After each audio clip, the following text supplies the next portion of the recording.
ഒരു ഖബർസ്ഥാനിലേക്ക് ചെന്നാൽ അവിടെ ശാന്തമാണ്. നീ വിചാരിക്കേണ്ട ഇവിടെ ഒന്നും നടക്കണില്ലെന്ന് വിചാരിക്കേണ്ട. അതിന്റെ ഉള്ളിൽ സങ്കടപ്പെട്ട് വിങ്ങി പൊട്ടിക്കരയുന്ന ആയിരക്കണക്കിന് ആളുകൾ ഇതിന്റെ ഉള്ളിൽ കിടക്കുന്നുണ്ട്. എങ്ങനെ നിനക്ക് മനസ്സിലായി? നാവ് കൊണ്ട് കളവ് പറയാത്ത റസൂലുള്ളാഹി സ്വല്ലല്ലാഹു അലൈഹി വസല്ലം നിനക്ക് പറഞ്ഞു. അതുകൊണ്ട് കാരണം ഭൗതിക ലോകത്ത് നടക്കുന്നതൊക്കെ പറഞ്ഞു. നീ സത്യമായി പുലർന്നു കണ്ട മനുഷ്യനാണ്. നിനക്ക് ലോജിക്കുണ്ടോ, ബുദ്ധിയുണ്ടോ? നീ മനസ്സിലാക്കിക്കോ, ഇനി വരാൻ പോകുന്നതും ഇതുപോലെ നടക്കാൻ പോകുന്ന സത്യങ്ങളാണ്. ഇത് മാത്രമേ നമുക്ക് കിട്ടുന്ന സോഴ്സ് ഉള്ളൂ, വിവരത്തിന്റെ സോഴ്സ് ഉള്ളൂ, വേറെ ഒന്നുമില്ല. വേറെ എവിടുന്ന് അറിയാൻ പറ്റും? ഖബറുകൾ ഒരുപോലെ കിടക്കുന്നത് കണ്ടെത്തി വിചാരിക്കേണ്ട ഇവരൊക്കെ ഒരുപോലെയാണെന്ന് അല്ല. വഇൻദഹും തഫാവുതുൻ, സുഖങ്ങളിൽ ഏറ്റ വ്യത്യാസങ്ങളുള്ള ആളുകൾ ഈ കൂട്ടത്തിലുണ്ട്. അവർക്ക് ലഭിക്കുന്ന ശിക്ഷകളിൽ ഏറ്റ വ്യത്യാസങ്ങളുള്ള ആളുകളും ഇതിന്റെ ഉള്ളിൽ കിടക്കുന്നുണ്ട്. ഖബർ തുറന്നു നോക്കിയിട്ട് നീ ഒന്നും കണ്ടില്ലെന്ന് നീ ഒന്ന് വിചാരിക്കല്ല ഇവിടെ ഒന്നും നടക്കുന്നില്ലെന്ന്. അല്ലെ, ചില ഖബറുകൾ ചില സമയം കഴിഞ്ഞാൽ അത് തൊണ്ടി നോക്കിയാൽ, മാന്തി നോക്കിയാൽ അതിലൊന്നും കാണുന്നില്ല. പക്ഷെ നീ വിചാരിക്കേണ്ട മയ്യത്ത് എങ്ങോ നഷ്ടപ്പെട്ടു പോയി, ഡിസപ്പിയർ ആയി എന്ന് വിചാരിക്കേണ്ട. അല്ലാഹുവിന്റെ മുമ്പിൽ മുനഅമുൻ ഔ മുഅദ്ദബുൻ ഇലാ യൗമിൽ ഖിയാമ, ലോകം അവസാനിക്കുന്ന സമയം വരെ ഒന്നുകിൽ അതിന് പ്രതിഫലമോ അല്ലെങ്കിൽ അതിന് സുഖമോ ശിക്ഷയോ നൽകപ്പെട്ടുകൊണ്ടിരിക്കുന്നുണ്ട്. അതിൽ സംശയമേ. എവിടുന്ന് കിട്ടി? വഹ്യാണ്. വേറെ ഒരു തെളിവില്ല, ഒരു സയൻസ് കൊണ്ട് തെളിയിക്കാൻ പറ്റൂല. അതുകൊണ്ടാണ് പരലോക ജീവിതം ആലമുൽ ബർസഖ് എന്ന് പറയാൻ കാരണം. നരകവും സ്വർഗവും ഖബറിൽ നോക്കിക്കാണാൻ പറ്റുമെങ്കിൽ ലോകത്ത് ആരാ മുസ്ലിം ആവാതിരിക്കുക? ഖബറിലേക്ക് നോക്കിയ തീ, ചില തീ അല്ലാഹു തആല കാണിച്ചു കൊടുത്തിട്ടുണ്ട്. ഖബറിൽ തീയാണെന്നത് കാണിച്ചു കൊടുത്തിട്ടുണ്ട്. മഹാനായ ഇബ്നു അബ്ബാസ് റളിയല്ലാഹു അൻഹു, മഹാനായ അബ്ദുൽ ഹമീദ് ഇബ്നു മഹ്മൂദ് അൽ മഗൂലി റഹിമഹുല്ലാഹ് പറയാ, ഞങ്ങൾ ഇബ്നു അബ്ബാസ് റളിയല്ലാഹു അൻഹുവിന്റെ അടുക്കൽ ഇങ്ങനെ ഇരിക്കുമ്പോഴാണ് ഒരു വിഭാഗം ആളുകൾ, ഹജ്ജിന് വരുന്ന ആളുകൾ വന്നു. അവർ പറഞ്ഞു, ഇബ്നു അബ്ബാസ്, ഞങ്ങൾ ഹജ്ജിന് വന്നൊരു സംഘമാണ്, പക്ഷേ ഞങ്ങളുടെ കൂട്ടുകാരൻ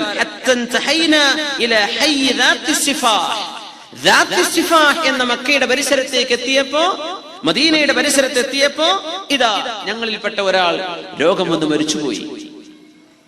ഞങ്ങൾ അയാൾക്ക് ഖബർ കുഴിച്ചു. ആ ഖബറിൽ ഞങ്ങൾക്ക് പാമ്പിനെ കാണാൻ കഴിഞ്ഞു. ഞങ്ങൾ ആ ഖബർ പെട്ടെന്ന് മൂടി.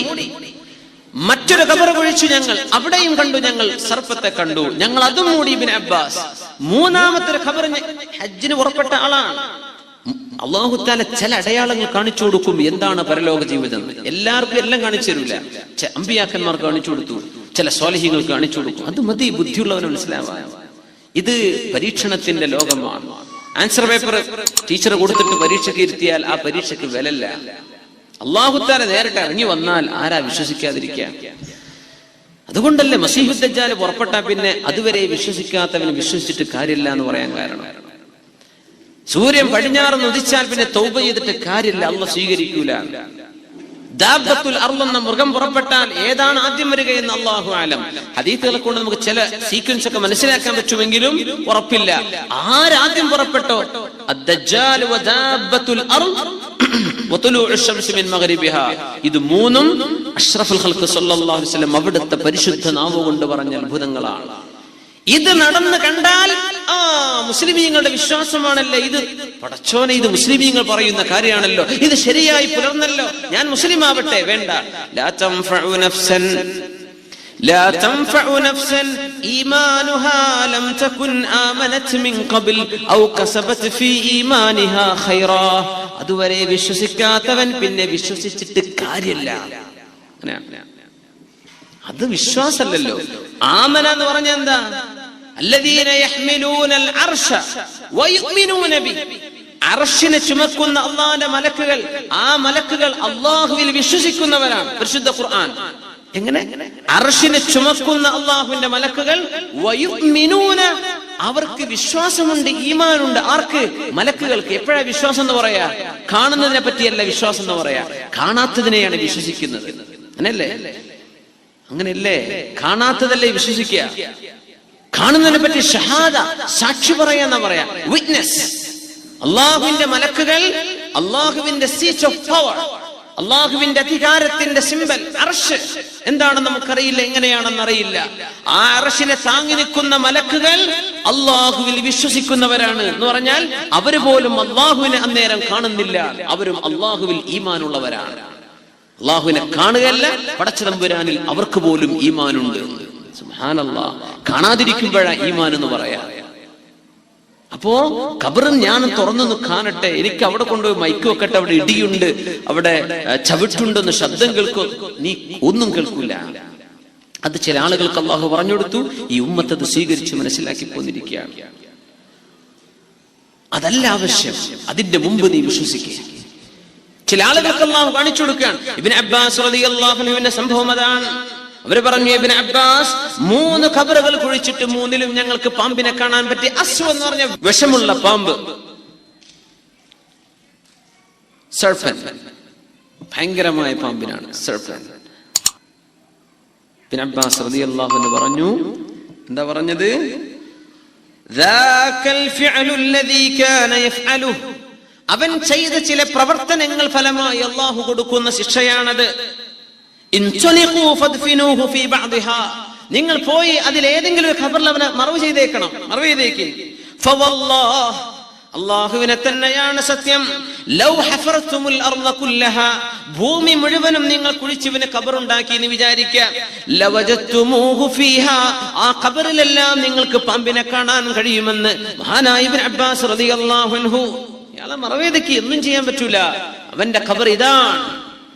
മറവ് ചെയ്തിട്ട് ഹജ്ജിന് പോയി തിരിച്ചു വരുന്ന ഇവർ ആ മനുഷ്യന്റെ ഏതാനും ചില കയ്യിലുണ്ടായിരുന്ന നാണയത്തുട്ടുകൾ തന്റെ ഭാര്യയ്ക്ക് കൊണ്ടുകൊടുക്കാൻ ചെന്നിട്ട് ചോദിച്ചു, അല്ല, എന്തായിരുന്നു നിങ്ങളുടെ ഭർത്താവിന്റെ ജോലി?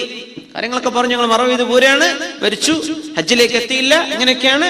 എന്താ ഭർത്താവിന്റെ ജോലി എന്ന് പറഞ്ഞു. അദ്ദേഹം കച്ചവടക്കാരനായിരുന്നു, ഗോതമ്പ് വിൽക്കുന്ന ആളായിരുന്നു. ഒരാൾ അദ്ദേഹത്തിന് താങ്ങാൻ മാത്രമുള്ള ഗോതമ്പ് എടുത്ത് കൊണ്ടുപോകും എല്ലാ ദിവസവും വിൽക്കാൻ. എന്നിട്ട് അതിന്റെ അത്ര തന്നെ കല്ലും ഗോതമ്പിന്റെ ചീളുകളും മറ്റു കനം കൂടാൻ വേണ്ടി അത്ര തന്നെ ഈ ഗോതമ്പിലേക്ക് മിക്സ് ചെയ്തിട്ട് കച്ചവടം ചെയ്തിരുന്ന ആളായിരുന്നു. നാട്ടിലൊക്കെ അങ്ങനെ ഉണ്ടായിരുന്നു. അരി വന്നാൽ അതിൽ 1/2 കിലോ കല്ലുണ്ടാവും, അല്ലെങ്കിൽ 1/4 കിലോ കല്ല്. മനപ്പൂർവ്വം ഇടുന്നതാ. മനപ്പൂർവ്വം കല്ലിന്റെ അരിയുടെ അതേ കളറുള്ള കല്ല്. ഇതെങ്ങനെ അങ്ങനെ വരിക? ചെറുപയറിന്റെ അതേ നിറമുള്ള കല്ല്, മമ്പയറാണെങ്കിൽ അതിന്റെ നിറമുള്ള കല്ല്. മനുഷ്യന്മാരെ വഞ്ചിക്കാം. ഇങ്ങനെ വഞ്ചന ചെയ്ത മനുഷ്യന് അല്ലാഹു തആല കൊടുക്കുന്ന ശിക്ഷയുടെ തുടക്കമാണ് ഖബർ. അൽ ഖബർ അവ്വലു മൻസിലിൻ മിൻ മനാസിലിൽ ആഖിറ, പരലോകത്തേക്കുള്ള ജീവിതത്തിന്റെ യാത്രയുടെ ആദ്യത്തെ ഭവനമാണ് ഖബർ. ആ ഖബറിൽ അവിടെ രക്ഷയും ശിക്ഷയും ആരംഭിക്കുന്നുണ്ട്. അത് മാത്രമല്ല, മരിച്ചു പോകുന്ന മനുഷ്യൻ അറിയാം. അഷ്റഫുൽ ഖൽഖ് സ്വല്ലല്ലാഹു അലൈഹി വസല്ലം തങ്ങൾ പറയുന്നു, മാ മിൻ മുഅ്മിനിൻ യമൂത്ത് മാ മിൻ മയ്യിത്തിൻ യമൂത്ത്, മരിക്കുന്ന ഏത് മയ്യിത്തും എങ്ങോട്ടാ പോകുന്നതെന്ന് അറിഞ്ഞിട്ടാ പോണതെന്നാ. ദുന്യാവെന്ന് വിടുമ്പം തന്നെ കിട്ടും എങ്ങോട്ടാ വിസയെന്ന്. സുബ്ഹാനല്ലാഹ്, എങ്ങോട്ടാ പോണെന്ന് അറിഞ്ഞിട്ടേ പോണത്. അള്ളാഹു ആ നേരം നമുക്ക് നന്നാക്കി തെരുമാറാകട്ടെ. എന്താ ഇതൊക്കെ നമ്മൾ ഈ പറയണത്? എന്തിനെ പറ്റി? നമ്മളൊക്കെ അനുഭവിക്കാൻ പോകുന്നൊരു കാര്യമാണ്. കണ്ണ് ചിമ്മിയാൽ അറിയാൻ പോണ കാര്യമാണ് നമ്മൾ ഈ പറയുന്നത്. ഇതൊക്കെ പറയുമ്പോൾ പേടിയാവുകയാണ്. എന്താ റബ്ബേ ഇതൊക്കെ? ഏതാണ് ഈ ലോകം? അപ്പൊ ഖബർ അങ്ങനെയാണ്. ചിലർക്ക് അള്ളാഹു അനുഭവങ്ങൾ കാണിച്ചു കൊടുക്കും. ഖബറിൽ തീ കണ്ടിട്ടുണ്ട്, മദീനയിൽ തീ കണ്ടിട്ടുണ്ട്. ഖബറിന്റെ ഉള്ളിൽ മദീനത്തെ പ്രാന്തപ്രദേശങ്ങളിൽ മഹാനായ അംറു ഇബ്നു ദീനാർ റളിയല്ലാഹു അൻഹു ആണ് ഹദീസ് പറഞ്ഞു തന്നിട്ടുള്ളത്. മദീനയിൽ ഒരാൾ തന്റെ സഹോദരി അവര് അസുഖമായി കിടന്നപ്പോ സന്ദർശിക്കാൻ വേണ്ടി ചെന്നു. രോഗബാധിതയാണ്. സന്ദർശിക്കാൻ ചെന്നു. ആ അസുഖത്തിൽ ആ പെണ്ണ് മരിച്ചു. അവരെ മറവ് ചെയ്തു, കഫൻ ചെയ്തു, നിസ്കരിച്ചു, മറവ് ചെയ്ത് തിരിച്ചു പോന്ന് വീട്ടിലേക്കെത്തി.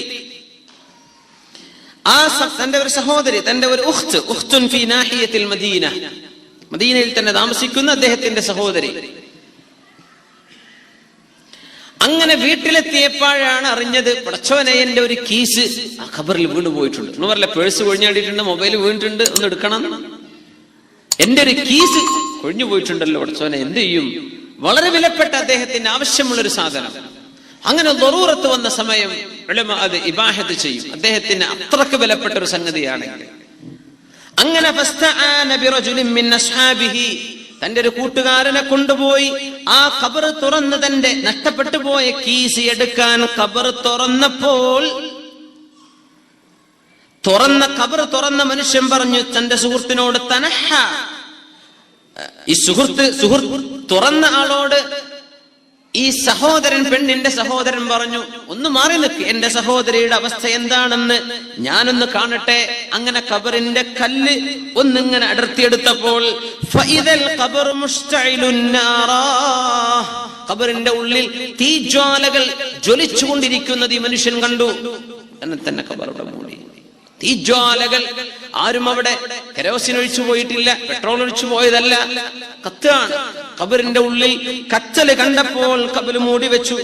നേരെ പോയി റജഅഇല ഉമ്മി, ഉമ്മയോട് ചെന്ന് ചോദിച്ചു, ഉമ്മ, ഈ സഹോദരി, അകന്ന് താമസിക്കുന്ന ഈ സഹോദരി, അഖ്ബിർനി അമ്മാ കാനത് ഉഖ്തി അലൈഹി, എന്തായിരുന്നു ഉമ്മ എന്റെ പെങ്ങളുടെ കാര്യം?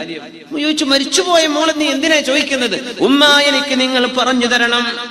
ഉമ്മ ചോദിക്കും, വഖദ് ഹലകത്, ഓള് മരിച്ചില്ലേ, ഇപ്പൊ എന്തിനാ അത് അറിയേണ്ടത്?